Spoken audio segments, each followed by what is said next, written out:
Bienvenidos a nuestra segunda clase de Ancla aquí en Fresno, California. Estamos muy contentos de tenerles con nosotros. Esperamos que la clase sea de gran bendición intelectual y espiritual para cada uno de los que han venido de lejos y de cerca. Antes de comenzar nuestro estudio, vamos a tener una palabra de oración para pedir que Dios nos acompañe en el estudio de su palabra. Así que inclinemos con reverencia nuestros rostros. Padre Celestial, venimos ante tu trono con humildad, sabiendo que nuestra sabiduría es limitada, que necesitamos sabiduría de lo alto. Por eso recurrimos a tu trono, pidiendo que por medio de tu Santo Espíritu y tus ángeles ilumines nuestras mentes para que podamos entender lo que vamos a estudiar. Acompáñanos, Señor. Danos corazones abiertos, corazones tiernos para recibir tu palabra.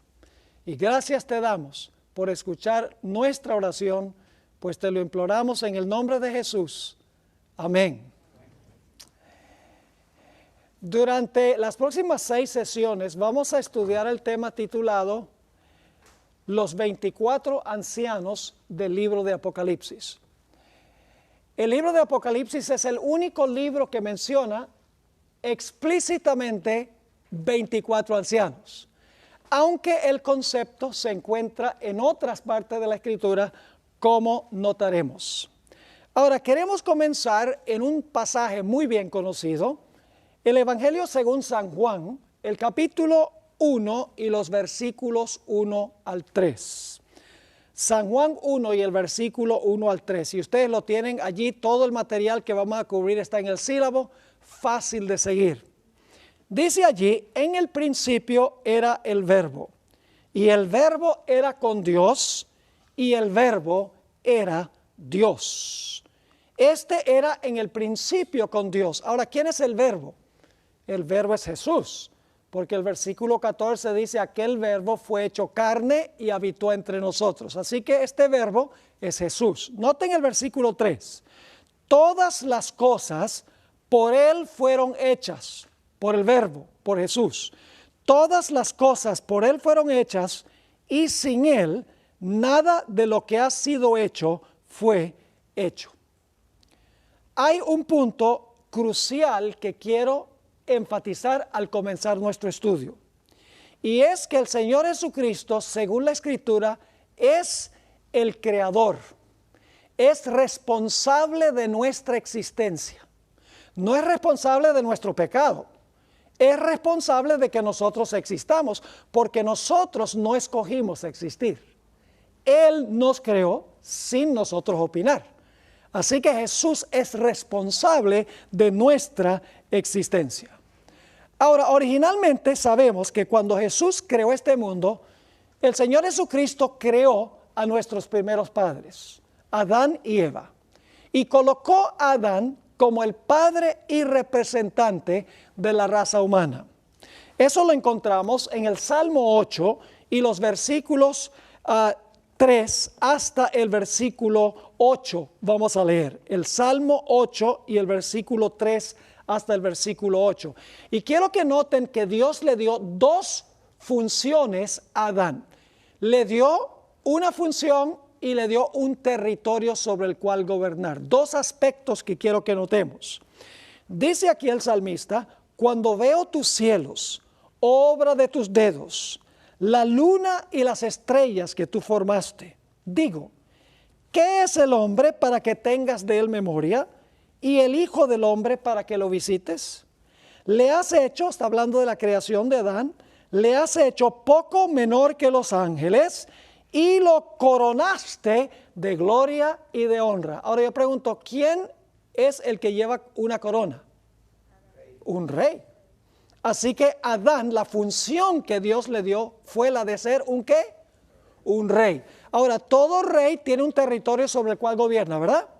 Así que la pregunta clave es, cuando Dios coronó a Adán, ¿sobre qué territorio lo puso a gobernar? Sigamos leyendo. Versículo 5 otra vez. Le has hecho poco menor que los ángeles y lo coronaste de gloria y de honra. Y ahora viene su territorio. Le hiciste señorear sobre las obras de tus manos. Todo lo pusiste debajo de sus pies. Esa expresión debajo de sus pies significa lo colocaste para gobernar sobre todo. Y luego explica qué es. Ovejas y bueyes, todo ello, y asimismo las bestias del campo, las aves de los cielos y los peces del mar, todo cuanto pasa por los senderos del mar. Ahora, cuando la Biblia usa expresiones como las bestias del campo, las aves del cielo y los peces del mar, significa todo lo relacionado con el planeta, cielo, tierra y mar. Es decir, la posición o la función de Adán era rey. Y el territorio sobre el cual fue colocado para gobernar fue todo lo relacionado con el planeta Tierra. Pero para que Adán pudiera continuando ser rey y éste continuara siendo su esfera de dominio o su territorio, debía ser obediente perfectamente a Dios. Si no obedecía a Dios, eso sería pecar. Y la Biblia dice que la paga del pecado es muerte. Así que la condición para que Adán pudiera continuar siendo rey y pudiera todavía ejercer dominio sobre el planeta era que fuera obediente a Dios, perfectamente obediente, que no se desviara del sendero de Dios. Y de esa manera podía continuar siendo rey. Y esto nos trae a un punto muy importante. La ley de Dios exige absoluta perfección. La ley de Dios no permite que nos desviemos ni en el menor particular. La ley de Dios exige absoluta y perfecta obediencia. Si no le ofrecemos a la ley lo que la ley exige, la ley dice, tienes que morir. Así que Dios le dijo a Adán, si tú eres obediente, tú vas a vivir para siempre. Pero si tú no le rindes a la ley obediencia perfecta, entonces tú y todos tus descendientes van a tener que morir. Y luego viene la tentación. Adán se deja vencer por Satanás. Y cuando se dejó vencer por Satanás, perdió los dos aspectos. Perdió su posición como rey y perdió el territorio sobre el cual gobernaba. Ahora el planeta tenía un nuevo rey que gobernaba sobre este territorio. Satanás, el vencedor. Eso es lo que dice Lucas 4 y el versículo 5 al 7. Cuando el diablo lleva a Jesús a un alto monte y le muestra todos los reinos de la tierra. Y quiero que noten la conversación. Lucas 4 y el versículo 5. Y le llevó el diablo a un alto monte y le mostró en un momento todos los reinos de la tierra. Para este tiempo no había un solo reino, sino que había muchos reinos. Satanás le está ofreciendo a Jesús gobernar sobre todo el planeta, todos los reinos del planeta. Ese es el territorio.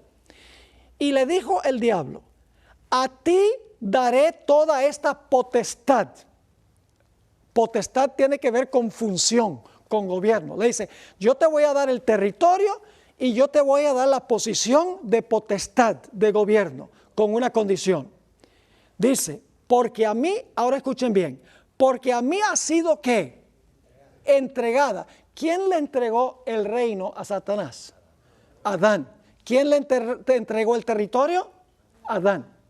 Ahora Satanás dice, a mí ha sido entregada y a quien quiero ¿qué? La doy.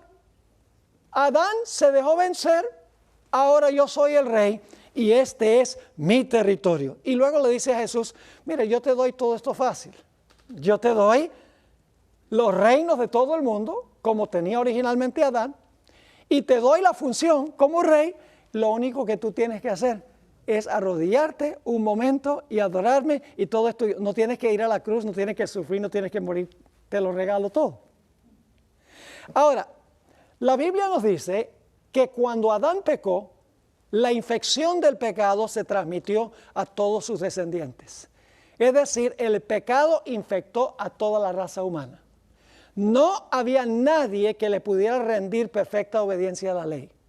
Y como no había nadie que le pudiera ofrecer perfecta obediencia a la ley decía, tienen que morir. Toda la raza humana estaba bajo sentencia de muerte porque no le podían ofrecer a la ley la perfección que la ley exige. En realidad, la raza humana perdió su patrimonio, perdió la tierra y perdió también su libertad. Se tornaron esclavos o siervos de Satanás. La raza humana necesitaba a alguien que pudiera recuperar el trono y que pudiera recuperar el territorio. El problema es que no había nadie dentro de la raza humana que pudiera hacer eso, porque la Biblia dice que todos han pecado.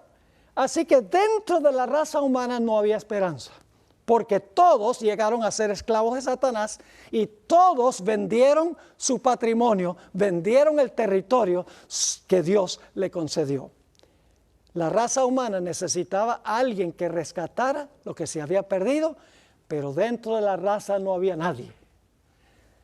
Ahora, hay algo muy interesante. En el Antiguo Testamento habían algunas leyes que se conocían como las leyes de la redención. Si una persona se vendía a servidumbre, había una forma en que podía recobrar su libertad. Si una persona vendía su territorio o su patrimonio, había una forma en que se podía recuperar el territorio perdido.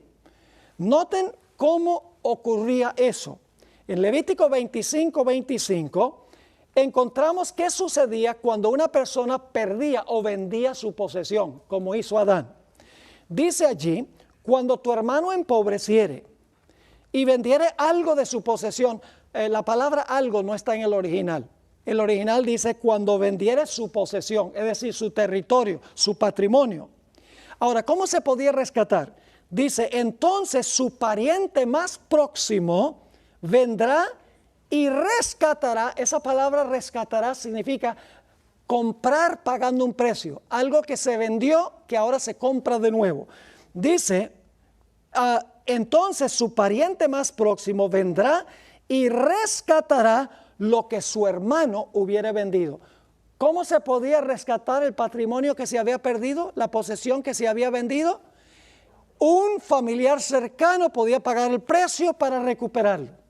Ahora, ¿qué tal si el individuo mismo se vendía a servidumbre? Como Adán y todos sus descendientes se vendieron a servidumbre del pecado. ¿Cómo se podía recobrar la libertad? En los versículos 47 al 49 encontramos cómo se podía redimir a una persona que se había vendido a esclavitud. Dice, si el forastero o el extranjero que está contigo se enriqueciere, y tu hermano que está junto a él empobreciere, y se vendiere, fíjese, se vende él, se vendiere él al forastero o extranjero que está contigo, o a alguno de la familia del extranjero, después que se hubiere vendido, podrá ser rescatado. Otra vez la palabra hebrea goel, que significa rescatar pagando un precio. Así que dice, después que se hubiera vendido, podrá ser rescatado. ¿Quién lo podía rescatar? Sigue diciendo, uno de sus hermanos lo rescatará, o su tío, o el hijo de su tío lo rescatará, o un pariente cercano de su familia lo rescatará, o si sus medios alcanzaren, él mismo se rescatará. ¿Cómo entonces se podía recuperar el patrimonio y recuperar la libertad? Solo si un pariente cercano venía y pagaba el precio para rescatar el patrimonio que se había perdido y para librar al que se había vendido a servidumbre. El problema es que dentro de la raza humana no había nadie que pudiera cumplir eso, porque todos se vendieron a servidumbre. Todos vendieron su patrimonio porque todos pecaron, dice en Romanos el capítulo 3, todos han pecado y están destituidos de la gloria de Dios. Dice, no hay justo ni aun uno, es decir, dentro de la raza no había un pariente cercano que pudiera pagar el precio para rescatar lo que se había perdido. Ningún miembro de la raza humana.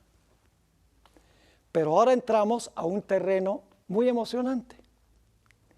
El Señor Jesucristo, quien creó a todos, tenía derecho de ofrecerse para tomar el lugar de todos. Ahora, yo quiero preguntarles algo. Antes de que Jesús se encarnara como ser humano, ¿Jesús era miembro de nuestra familia? Antes de encarnarse, antes de hacerse humano, ¿Jesús era miembro de nuestra familia? No. ¿De cuál familia era miembro? De la familia de la Trinidad. Padre, Hijo y Espíritu Santo. Solo hay 3 en esa familia. Él no era miembro de nuestra familia. Así que yo pregunto, ¿podía Jesús implementar las leyes de la redención? ¿Podía redimir el patrimonio perdido? No. ¿Podría redimir al que se había vendido a esclavitud? No, porque el que podía redimir tenía que ser un ¿qué? Un pariente cercano. Así que escuchen bien, el que creó a todos decidió encarnarse y llegar a ser miembro de nuestra familia. Dice en San Juan, el capítulo 1 y el versículo 14, aquel verbo fue hecho carne y habitó entre nosotros. Y vimos su gloria, gloria como del unigénito del Padre, lleno de gracia y de verdad. Llegó un momento en que Jesús, quien creó a todos, dice, yo soy el único que puede rescatar lo que se perdió. Como yo creé a todos, yo puedo ir a la tierra y puedo tomar el lugar de todos. Así que el Señor Jesucristo reunió a los ángeles en el cielo y les dijo, voy a ir al planeta. Voy a ir a la tierra y voy a rescatar lo que Adán y sus descendientes vendieron. Pero les dijo, en 33 años estaré de regreso victorioso. Así que preparen la fiesta. Claro, no hay un texto bíblico que diga eso, pero vamos a ver que sí hubo una fiesta cuando Jesús fue al cielo. Ahora escuchen bien. En Apocalipsis 22:16 dice algo muy interesante. En cuanto a la relación entre Jesús y David. Dice allí, está hablando Jesús, yo Jesús he enviado mi ángel para daros testimonio de estas cosas en las iglesias. Yo soy la raíz y el linaje de David. La estrella resplandeciente de la mañana. Jesús dice, yo soy la raíz de David y también el linaje. Lo que Jesús está diciendo es que yo soy el padre de David y también soy el hijo de David. Ahora, ¿cuántos de ustedes conocen a una persona que es padre de su hijo e hijo de su hijo? Dice, eso es absurdo, pastor. Pero aquí dice que Jesús era la raíz de David y el linaje de David también. Jesús como Dios es el padre de David, pero como hombre descendiente de David. Se unió a nuestra familia haciéndose hombre para poder rescatar lo que se había perdido. Se hizo nuestro pariente cercano. Lo mismo sucede con Abraham. En Mateo 1 y el versículo 1 dice que Jesús era hijo de Abraham. Pero lo interesante es que Jesús también declaró en Juan 8:58, antes que Abraham fuese, yo soy. Así que Jesús está diciendo, yo soy el padre de Abraham y soy el hijo de Abraham también. Es el padre de Abraham porque es Dios, pero es el hijo de Abraham porque se hizo miembro de nuestra familia. Así que el Señor Jesucristo decidió venir a ocupar el lugar de todos los seres humanos. Solo el que creó a todos podía ofrecerse en lugar de todos. Y la misión de Cristo para poder rescatar el patrimonio perdido y para poder rescatar nuestra libertad era hacer 2 cosas. Jesús tenía que hacer 2 cosas fundamentales para recuperar el patrimonio y para recuperar la libertad de los seres humanos de la esclavitud. ¿Cuáles eran esas 2 cosas? Vamos a Éxodo 12 y el versículo 5 y el versículo 6. Dice allí, hablando del Cordero Pascual, el animal será sin defecto, macho de 1 año. Lo tomaréis de las ovejas o de las cabras, y lo guardaréis hasta el día 14 de este mes, y lo inmolará toda la congregación del pueblo de Israel entre las 2 tardes. 2 aspectos que quiero que notemos aquí. En primer lugar, el cordero no podía tener ¿qué? No podía tener defecto. Eso representa la vida perfecta de Cristo. Pero después que se determinaba que el cordero era un cordero sin defecto, luego el cordero era ¿qué? Sacrificado o inmolado. Eso demuestra que Jesús tuvo que venir a hacer dos cosas. En primer lugar, tenía que venir a vivir la vida perfecta que la ley nos exige a nosotros. Porque nadie de nosotros le podemos ofrecer la perfección a la ley. Así que Jesús en nuestro lugar vino a ofrecerle a la ley en lugar de todos nosotros lo que la ley exige, la perfección.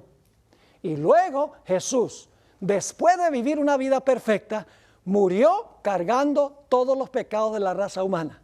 Es decir, Jesús vivió por todos y murió por todos. Cuando se encarnó, vivió una vida perfecta para ofrecerle a la ley, para que cualquier persona que lo aceptara podía pararse ante la ley perfecto en él. Y luego cargó los pecados de toda la raza humana y sufrió la muerte que los seres humanos deben sufrir. En 1 Pedro 1, 18 al 20, encontramos otra referencia a estos dos aspectos de la misión de Jesús. Vivir la vida perfecta que la ley nos exige a nosotros y morir la muerte que la ley exige por nuestros pecados. Dice allí en 1 Pedro 1, 18 al 20, sabiendo que fuisteis rescatados de vuestra vana manera de vivir, la cual recibisteis de vuestros padres, no con cosas corruptibles como oro o plata, es decir, no fuimos rescatados o comprados con oro ni plata, sino con la ¿qué? Con la sangre preciosa de Cristo. Ahí está su muerte. Con la sangre preciosa de Cristo, como de un cordero, ¿cómo?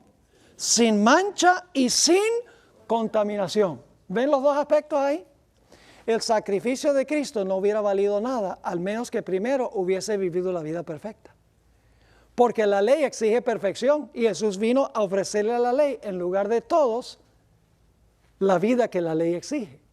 Y como somos pecadores, Jesús también tenía que cargar los pecados y morir y pagar la sentencia por nuestros pecados. Solo así Jesús podía recuperar lo que se había perdido para devolvérselo entonces a la raza humana. Ahora, los demonios sabían muy bien por qué había venido Jesús. Nos dice en Marcos 1, 23 y 24. Ellos sabían quién era Jesús y cuál era la misión de Jesús.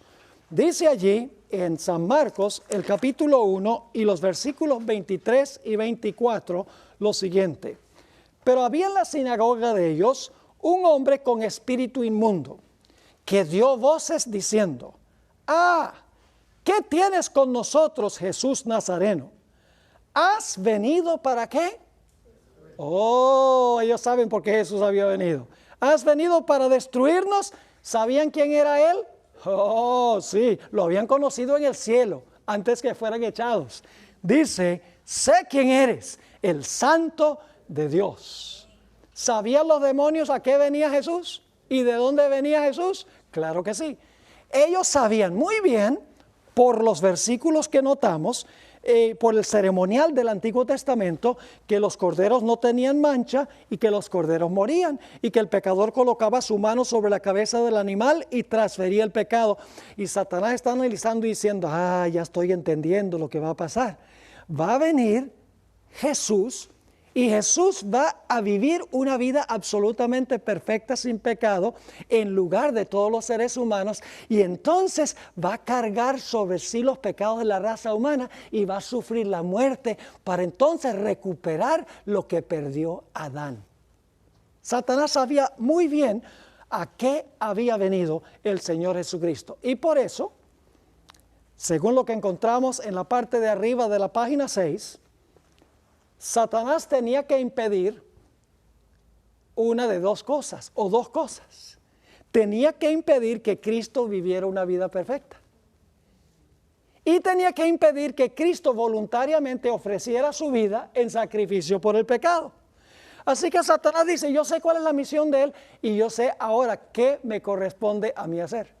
Yo no puedo permitir que él viva esa vida perfecta, ni tampoco puedo permitir que él ofrezca su vida en sacrificio voluntariamente por el pecado. Eso lo voy a impedir yo. Y vamos a encontrar que Satanás usó 4 métodos para tratar de impedir que el Señor Jesucristo cumpliera su misión de vivir una vida perfecta en lugar nuestro y que muriera por el pecado en lugar nuestro. En primer lugar, el primer método fue tratar de quitarle la vida a Cristo antes que Cristo pudiera ofrecerse en la cruz del Calvario. Encontramos en la Review and Herald, octubre 12, 1897, Elena White describe esto. Jesús hubiera sido muerto en repetidas ocasiones, a no ser por los ángeles celestiales, quienes lo atendieron y protegieron hasta el momento en que la suerte de la nación judía fuese decidida. Satanás quería ¿qué? Matarlo antes que él ofreciera voluntariamente su vida. Ahora, si Satanás lo mataba, ese sacrificio no servía para el pecado, porque la Biblia dice que Jesús tenía que ofrecerse en sacrificio a sí mismo. Satanás dice, si lo mato antes, entonces problema resuelto. No ofrece su vida. Desde su nacimiento, Satanás procuró matarlo. Ahora les voy a mencionar solo algunos episodios. No tenemos tiempo de leer todo lo que está en el sílabo, pero ustedes recuerden Apocalipsis 12 y el versículo 3 y el versículo 4. Cuando Jesús nació, ¿quién lo estaba esperando? ¿Será que el diablo sabía qué iban a hacer? ¿Y dónde iban a hacer? ¿Y más o menos cuándo iban a hacer? Lo sabía muy bien. Él dice, este problema yo lo termino ahora, antes de que crezca, lo va a matar ahora. Así no va a poder vivir su vida perfecta, ni va a poder morir por el pecado, ofrecer su vida. Y dice que el dragón se paró al lado de la mujer para devorar a su hijo cuando hubiese nacido. Pero todos sabemos que fue protegido por la providencia de Dios, porque no era momento para Jesús morir. Satanás también procuró ahogarlo. Mateo el capítulo 8, 24. Ustedes recuerdan esa tormenta terrible que se desarmó cuando el Señor Jesucristo estaba durmiendo en el barco. Era la intención de Satanás ahogar al Señor Jesucristo antes que él pudiera ofrecer su vida en sacrificio por muchos. Dice en Mateo 8, 24, he aquí que se levantó en el mar una tempestad tan grande que las olas cubrían la barca, pero él dormía. Satanás dice, a este no lo pude matar cuando nació, pero ahora lo voy a ahogar. También sucedió cuando Jesús comenzó su ministerio en Nazaret. Según Lucas 4 y el versículo 28 al 30, Jesús dijo algunas palabras que no eran muy populares en ese tiempo. Le dijo a los judíos que Dios benefició a algunos que no eran parte de la nación escogida y la gente no le gustó. Fíjense lo que dice Lucas 4, 28 al 30. Al oír estas cosas, todos en la sinagoga se llenaron de ira y levantándose, le echaron fuera de la ciudad y le llevaron hasta la cumbre del monte sobre el cual estaba edificada la ciudad de ellos para despeñarle. Mas él pasó por en medio de ellos y se fue. La hermana White dice que ángeles lo ocultaron de la vista de sus enemigos para que no lo pudieran despeñar. Satanás lo quería matar antes que llegara el momento de él voluntariamente entregar su vida. En varias ocasiones durante su vida trataron de apedrear a Jesús, instigados por Satanás, porque Satanás sabía que Jesús iba a venir a ofrecer su vida en rescate por muchos. En Juan 8, 58 y 59 encontramos uno de esos episodios que se mencionan en cuanto al deseo de apedrear a Jesús. Dice allí, Jesús les dijo, de cierto os digo, antes que Abraham fuese, yo soy. Estaba usando el nombre del gran Dios que se menciona en el Antiguo Testamento. Dice, tomaron entonces piedras para arrojárselas, pero Jesús se escondió y salió del templo y atravesando por en medio de ellos se fue. Satanás no lo pudo matar.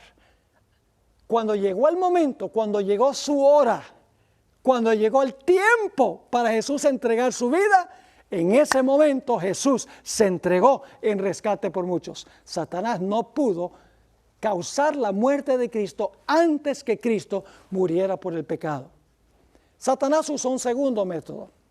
Procuró infectar a Jesús con el virus del pecado. Porque si era capaz de infectar a Jesús con el virus del pecado, entonces la muerte no hubiera valido nada. Así que él dice, bueno, si no logro matarlo antes de que vaya a la cruz, por lo menos si lo puedo infectar, su sacrificio en la cruz no va a valer nada, porque tiene que ser una víctima sin defectos, tiene que ser una víctima perfecta. En múltiples ocasiones procuró infectar a Jesús con el virus del pecado. 3 veces en el monte de la tentación. Y Jesús cada vez dijo, escrito está. Le contestó a Satanás con un escrito está.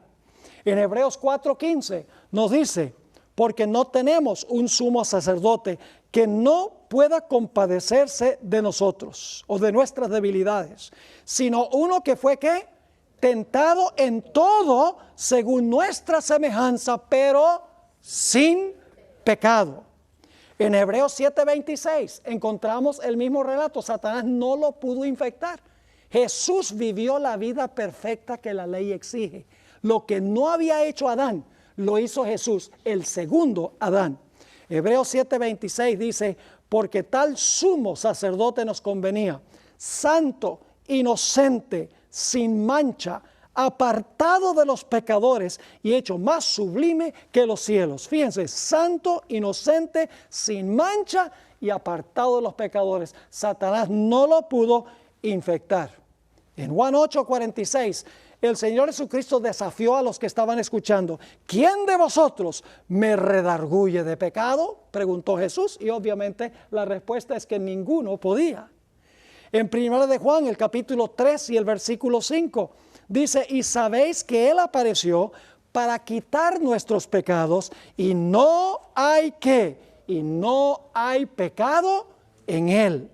En 1 de Pedro 2, 21 al 23, dice, pues para esto fuisteis llamados, porque también Cristo padeció por nosotros, dejándonos ejemplo para que sigáis sus pisadas. El cual, ahora fíjense qué dice, el cual no hizo pecado, ni se halló engaño en su boca, quien cuando le maldecían no respondía con maldición. Cuando padecía no amenazaba, sino encomendaba la causa al que juzga justamente. No hizo pecado. Tentado en todo como nosotros, pero sin pecado. Por más que Satanás acechó a Jesús y procuró infectarlo con el virus del pecado, no pudo. Y eso es muy importante porque si Jesús no vivía su vida perfecta, no podía ofrecerle a la ley la perfección que la ley exige en nuestro lugar. Así que no pudo infectar a Jesús. Ahora surge la pregunta, ¿qué clase de humanidad tomó Jesús? Hay muchos que creen que Jesús tomó la humanidad de Adán antes que Adán pecara, la naturaleza santa de Adán antes del pecado. Al final de este sílabo usted tiene una sección larga sobre la naturaleza humana que tomó Jesús. Jesús tomó la naturaleza humana pecaminosa, pero regenerada por la obra del Espíritu Santo. Es decir, tener una naturaleza pecaminosa no es pecado. Es cuando permitimos que la naturaleza pecaminosa se exprese en pensamientos, palabras o acciones pecaminosas cuando se convierte en pecado. Jesús tuvo la naturaleza pecaminosa de sus antecesores, pero Jesús nunca permitió que esa naturaleza pecaminosa se expresara en acción porque estaba completamente todo el tiempo bajo el control del Espíritu Santo. Nos dice en Romanos 8, 1 al 4, ahora pues, ninguna condenación hay para los que están en Cristo Jesús, los que no andan conforme a la carne, sino conforme al Espíritu. Porque la ley del Espíritu de vida en Cristo Jesús me ha librado de la ley del pecado y de la muerte. Porque lo que era imposible para la ley, y esto lo vamos a estudiar más adelante, por cuanto era débil por la carne, Dios, enviando a su Hijo, ¿cómo? En semejanza de carne de pecado. Y a causa del pecado, condenó al pecado, ¿cómo? En la carne. ¿Cuál carne? ¿La carne de qué? La carne de pecado, dice, para que la justicia de la ley se cumpliese en nosotros, que no andamos conforme a la carne, sino conforme al Espíritu. Jesús se hizo nuestro hermano, tomó nuestra naturaleza para vivir una vida absolutamente perfecta, para ofrecerle a la ley en nuestro lugar. Satanás procuró infectarlo, pero no fue capaz. Ahora, Satanás usó un tercer método para tratar de impedir que Cristo cumpliera su misión. Procuró desviarlo del camino de la cruz, ofreciéndole un método más fácil de recuperar el patrimonio y de recuperar la libertad de los seres humanos. En Mateo el capítulo 4 y el versículo 8 al 10, que ya leímos, pero vamos a leerlo de nuevo, Dice, otra vez le llevó el diablo a un monte muy alto y le mostró todos los reinos del mundo y la gloria de ellos. Y le dijo, todo esto te daré si postrado me adorares.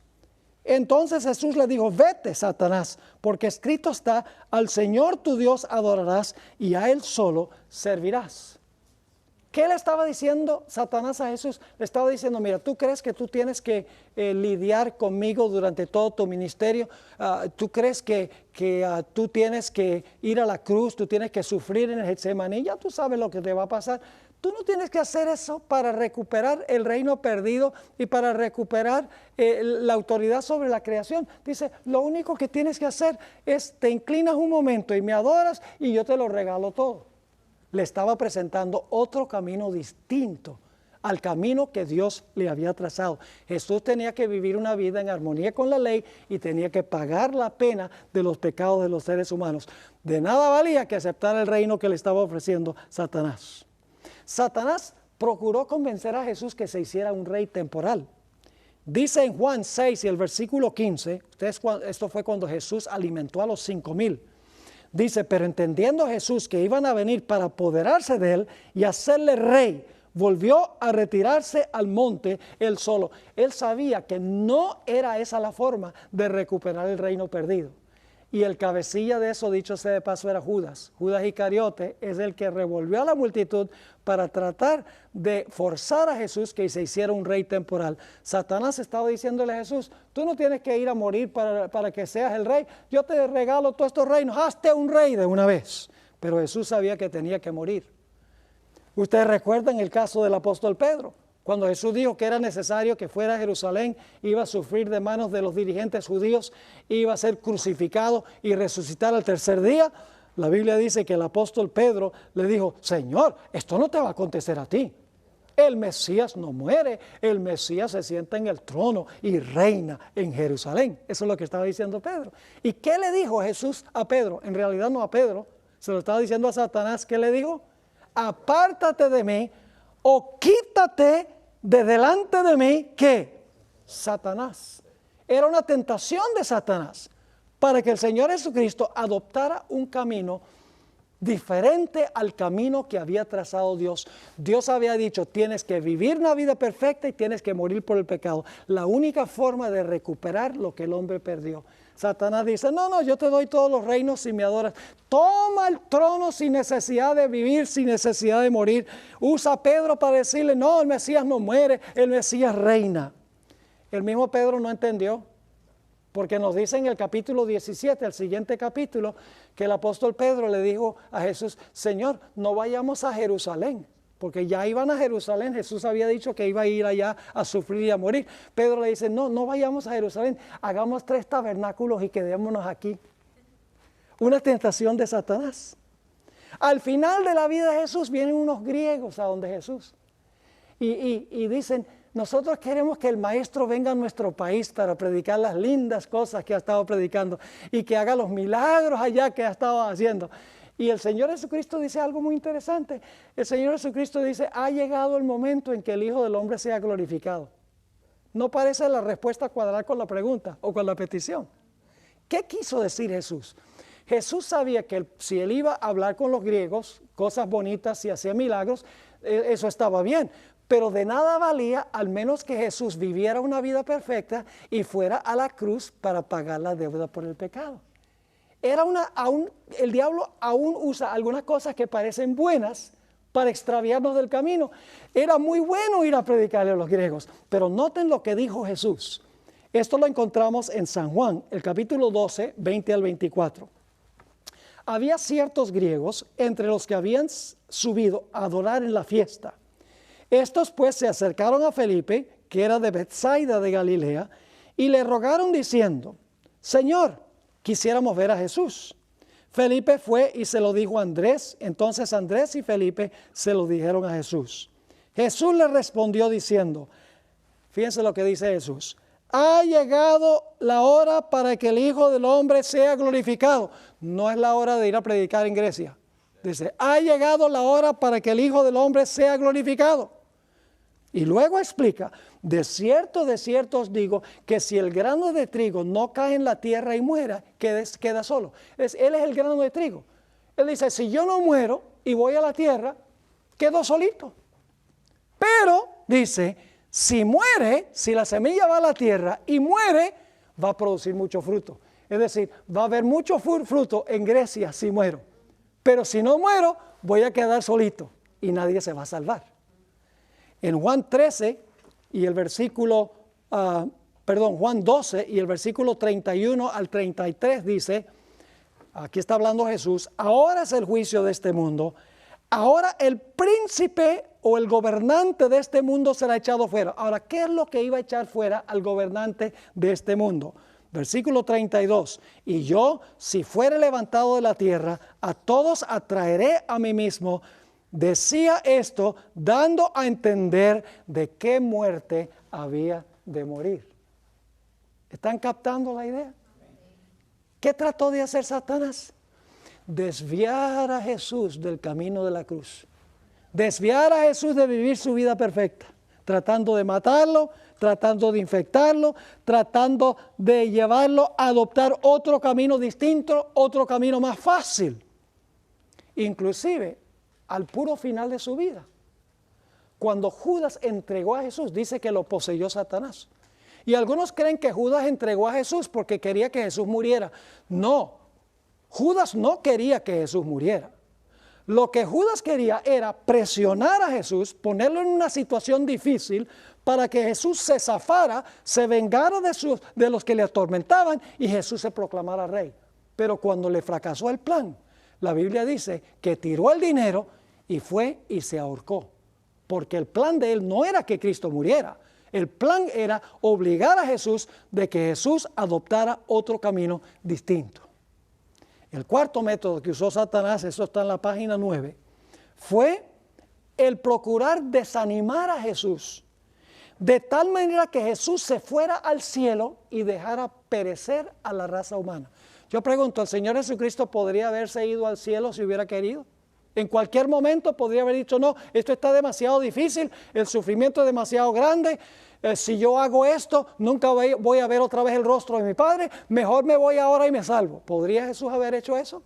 Lean el deseo de toda la gente y verán que sí. Y el diablo procuró causarle el mayor sufrimiento a Jesús para que eso fuera una realidad. En otras palabras, procuró desanimarlo para que se fuera al cielo o procuró torturarlo a través de individuos de tal manera que Jesús se vengara contra esas personas. Ahora, vamos a notar varios ejemplos de esto. Mateo 26, 38, Jesús estaba en el huerto de Getsemaní, estaba por empezar su sufrimiento. Dice, entonces Jesús les dijo, mi alma está muy triste hasta la muerte, quedaos aquí y velad conmigo. Nos dice que el Señor Jesucristo en el huerto de Getsemaní sabía que tenía que beber la copa. 3 veces le oró a su Padre y ustedes pueden encontrarlo en el material, Mateo 26, versículo 39, versículo 42 y el versículo 44. Dice que Jesús temblaba y oraba a su Padre, Padre, si puede pasar esta copa de mí, que pase, pero no sea hecha mi voluntad, sino tu voluntad. En Juan el capítulo 18 y el versículo 11 nos dice que tenía la copa y quién le dio la copa. Dice en el versículo 11, Jesús entonces dijo a Pedro, mete tu espada en la vaina, la copa que el Padre me ha dado, no la he de beber. ¿Sabe lo que contenía esa copa? Es la misma palabra que se usa en Apocalipsis para describir las copas de la ira de Dios que derraman los 7 ángeles con las 7 plagas. Es decir, la copa tenía el vino de la ira de Dios que tenía que beber Jesús. Ahora, ¿por qué tenía Jesús que beber el vino de la ira de Dios sin mezcla de misericordia? ¿Por qué? Porque Él estaba bebiendo la copa en lugar de todos los seres humanos. En Hebreos el capítulo 5 y el versículo 7 habla de la agonía de Jesús.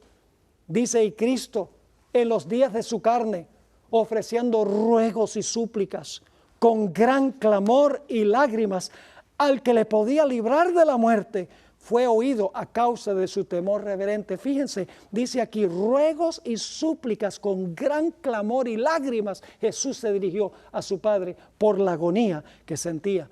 Tan terrible era, según Lucas 22 y el versículo 44, que el Señor Jesucristo sudaba como grandes gotas de sangre, no sudor común y corriente, sino gotas de sangre. En el deseo de todas las gentes, página 701, el Espíritu Profecía dice, con fieras tentaciones Satanás torturaba el corazón de Jesús. El Salvador no podía ver a través de los portales de la tumba. La esperanza no le presentaba su salida del sepulcro como vencedor, ni le hablaba de la aceptación de su sacrificio por el Padre. Temía que el pecado fuese tan ofensivo para Dios que su separación resultase ¿qué? Eterna. El diablo decía, si tú sigues con esto, tú no vas a ver más nunca a tu Padre. Vas a quedar separado para siempre. Y Jesús amaba a su Padre y el Padre lo amaba a él. Satanás le está diciendo, mira, vete mientras puedas, porque si terminas de beberte la copa, te perdiste tú y se perdieron todos los seres humanos. Está animando a Jesús de que se vaya. Sigue diciendo, sintió la angustia que el pecador sentirá cuando la misericordia no interceda más por la raza culpable. El sentido del pecado que atraía la ira del Padre sobre él como sustituto del hombre fue lo que hizo tan amarga la copa que bebía el Hijo de Dios y quebró su corazón. Ahora, Jesús hubiera querido algún apoyo de parte de sus queridos amigos, los discípulos, pero la Biblia dice que sus discípulos, ¿qué? Huyeron. ¿Y qué hizo Pedro? El apóstol Pedro lo negó 3 veces. ¿Y qué hizo Judas? Judas lo entregó. Satanás le está diciendo a Jesús, mira, ni siquiera tus propios discípulos. Lo que tú estás haciendo es en vano. No vale la pena. Vete al cielo mientras puedas. Y el diablo lo hostigó al máximo. Lo hizo sufrir al máximo para que Jesús o se fuera o se vengara de aquellos que le estaban haciendo eso. Dice en Marcos 14 y el versículo 65, y luego vamos a leer algunos textos del capítulo 15, 16 al 20, dice, y algunos comenzaron a escupirle y a cubrirle el rostro y a darle de puñetazos y a decirle, profetiza, y los alguaciles le daban bofetadas. ¿Quién estaba detrás de todo esto? Satanás. ¿Con qué propósito? Desanimarlo en su misión, de que se fuera o se vengara. Y si se hubiera vengado, eso sería pecado, no sería un sacrificio perfecto. Dice en el otro texto, entonces los soldados le llevaron dentro del atrio, esto es, al pretorio, y convocaron a toda la compañía, y le vistieron de púrpura, y poniéndole una corona tejida de espinas, comenzaron luego a saludarle. Salve, rey de los judíos, y le golpeaban en la cabeza con una caña, y le escupían, y puestos de rodillas le hacían reverencias. Después de haberle escarnecido, lo desnudaron la púrpura y le pusieron sus propios vestidos y le sacaron para crucificarle. Ni siquiera su propio pueblo lo recibió. Sus discípulos huyeron, uno lo negó, uno lo entregó. Satanás le dice, lo que tú estás haciendo es perder el tiempo. Si la propia gente que está más cerca a ti no acepta, ¿de qué vale todo esto? Vete mientras puedas irte. En Mateo el capítulo 27 dice que a Satanás procuró inclusive que Jesús se bajara de la cruz cuando estaba en la cruz. Dice ahí en Mateo 27, 41 al 43, de esta manera también los principales sacerdotes, escarneciéndole con los escribas y los fariseos y los ancianos, decían, a otros salvó, a sí mismo no se puede salvar. Si es el rey de Israel, descienda ahora de la cruz y creeremos en él. ¿Quién está detrás de esto tratando de animar a Jesús que descienda de la cruz y que no muera? Satanás. Dice, confió en Dios, líbrele ahora si le quiere, porque ha dicho, soy hijo de Dios. Ahora lo interesante es que durante el ministerio de Jesús, según Juan 8:29, dice Jesús, porque el que me envió conmigo está. No me ha dejado solo el Padre, porque yo hago siempre lo que le agrada. Eso dijo durante su ministerio. Pero cuando colgó sobre la cruz, Jesús clamó según Mateo 27:46, Dios mío, ¿por qué me has desamparado? Elí, Elí, lama sabactani. Palabras que se ponen en el idioma arameo porque impactó tanto a los que estaban escuchando que se puso en el idioma en el cual habló Jesús estas palabras. Así que Jesús dice, el Padre no me ha dejado solo y ahora en la cruz está clamando, Dios mío, ¿por qué me has desamparado? Pero Jesús prosiguió con su misión. No permitió que Satanás lo matara antes de poder entregar su vida. No permitió que Satanás lo infectara con el virus del pecado. No permitió que Satanás lo desviara del camino de la cruz. No permitió que Satanás lo desanimara para que se fuera al cielo o se vengara de aquellas personas que estaban causando su dolor y su sufrimiento. Y entonces el Señor Jesucristo, colgando sobre la cruz del Calvario, dijo esas famosas palabras. Consumado es. Esas palabras se las estaba hablando a su Padre. Se las habló a su Padre. Las últimas 3 palabras, Dios mío, ¿por qué me has desamparado? Se las habla al Padre. Consumado es al Padre. Padre, en tus manos encomiendo mi espíritu, al Padre. ¿Qué quiso decir cuando Jesús declaró consumado es? Jesús estaba diciendo, Padre, cumplí la misión. He vivido una vida perfecta que puede reclamar cada uno de mis hijos como suyo. Y he muerto y estoy por morir por el pecado. He hecho perfecta provisión para la salvación de todos los seres humanos.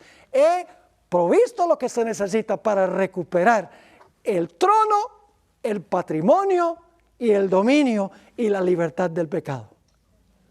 Y entonces Jesús, colgando sobre la cruz, dijo, Padre, en tus manos encomiendo mi espíritu. Eso se encuentra en Lucas 23, 46. Y luego dice que el Señor Jesucristo expiró. ¿Qué quiso decir Jesús cuando declaró, Padre, en tus manos encomiendo mi espíritu? El Espíritu Profecía explica que lo que Jesús quería decir era, Padre, he cumplido la misión. He sido obediente a tu ley. He cargado con los pecados de la raza humana. Padre, en tus manos encomiendo mi existencia. Tú prometiste que si yo era fiel, tú me ibas a resucitar. En tus manos encomiendo mi espíritu, porque tú has prometido que voy a recibir el espíritu en la resurrección. Y así fue, que muy temprano, el primer día de la semana, según Mateo 18, 1 al 6, pasado el día de reposo, al amanecer del primer día de la semana, vinieron María Magdalena y la otra María a ver el sepulcro. Y hubo un gran terremoto, porque un ángel del Señor, descendiendo del cielo y llegando, removió la piedra y se sentó sobre ella. Su aspecto era como un relámpago y su vestido blanco como la nieve. Y de miedo de él, los guardas temblaron y se quedaron como muertos. Mas el ángel respondiendo dijo a las mujeres, no temáis vosotras, porque yo sé que buscáis a Jesús, el que fue crucificado, no está aquí, pues ha resucitado como dijo, venid, ved el lugar donde fue puesto el Señor. Ahora, la Biblia no describe exactamente la resurrección de Jesús. Habla de 2 ángeles que descienden, uno quita la piedra, el otro individuo, el otro ángel está allí, pero la hermana White sí lo explica con lujo de detalles. Recuerden que Jesús había dicho, su última palabra fue, Padre, en tus manos encomiendo mi espíritu. Padre, tú has prometido que voy a resucitar, encomiendo mi vida en tus manos. Ahora noten la descripción. En Primeros Escritos, páginas 181 y 182, uno de los 2 ángeles, esos son los que descendieron del cielo, echó mano de la enorme losa y empujándola a un lado de la entrada, se sentó encima. El otro ángel entró en la tumba y le desenvolvió el lienzo que envolvía la cabeza de Jesús. Entonces el ángel del cielo, con voz que hizo estremecer la tierra, exclamó, tú, Hijo de Dios, tu Padre te llama, sal. Padre, en tus manos encomiendo mi espíritu. Y ahora viene el ángel y dice, tu Padre te está llamando. Encomendó su vida y su Padre cumplió su palabra. Ahora escuchen bien. El Padre tenía que llamar a Jesús del sepulcro, pero que Jesús salió del sepulcro con la vida que estaba en él. Su Padre le dio permiso. Usted puede encontrar esto en Juan el capítulo 5, 17 y 18. Dice que Él recibió este mandamiento de su padre. Su padre le dijo, mira, si tú eres fiel, cuando yo te llame del sepulcro, tú puedes salir del sepulcro por la vida que se encuentra en ti mismo. Pero la hermana White dice que era prisionero de la justicia divina y solo el Padre lo podía soltar del sepulcro. Así que el Padre ahora lo llama. Sigue diciendo, la muerte no tuvo ya más dominio sobre Jesús. Se levantó de entre los muertos como triunfante vencedor. La hueste angélica contemplaba la escena con solemne admiración. Y al surgir Jesús del sepulcro, aquellos resplandecientes ángeles se postraron en tierra para adorarle y le saludaron con cánticos triunfales de victoria. ¡Qué glorioso! Pero Jesús no resucitó solo. Resucitaron con él algunos héroes. El Espíritu de Profecía los identifica como personas mártires que habían vivido desde los primeros en la tierra hasta los días de Jesús. Ahora, ¿por qué podían ellos salir del sepulcro ahora? ¿Por qué podían ser librados del sepulcro? Porque ellos habían confesado sus pecados, se habían arrepentido de sus pecados, habían confiado en Jesús y ahora Jesús había cumplido con la misión. Había vivido la vida perfecta que ellos reclamaron y había muerto por los pecados que ellos habían cometido y de los cuales se habían arrepentido. Así que Jesús dice, ahora la provisión está hecha, ahora me los puedo llevar. Ese relato se encuentra en Mateo 27, 51 al 53. Y he aquí el velo del templo se rasgó en dos de arriba abajo, y la tierra tembló, y las rocas se partieron, y se abrieron los sepulcros, y muchos cuerpos de santos que habían dormido se levantaron, y saliendo de los sepulcros, después de la resurrección de él, vinieron a la santa ciudad y aparecieron a muchos. Las primicias. Jesús saqueó los sepulcros de estos individuos. Y de esta manera le estaba diciendo a Satanás, mira, esta pequeña muestra que yo estoy sacando del sepulcro ahora y que me voy a llevar al cielo, ese es solamente el down payment. Esa es solamente la muestra, es solamente un grupito que indica que cuando yo regrese en poder y gloria a la tierra, todos los que se hayan arrepentido, confesado sus pecados y confiado en mí y han recibido mi vida perfecta y han aceptado mi muerte por el pecado, todos ellos estarán conmigo donde yo voy a estar. Eran un depósito, un security deposit de que todos los hijos de Dios iban a resucitar en el día postrero. Jesús ganó la victoria.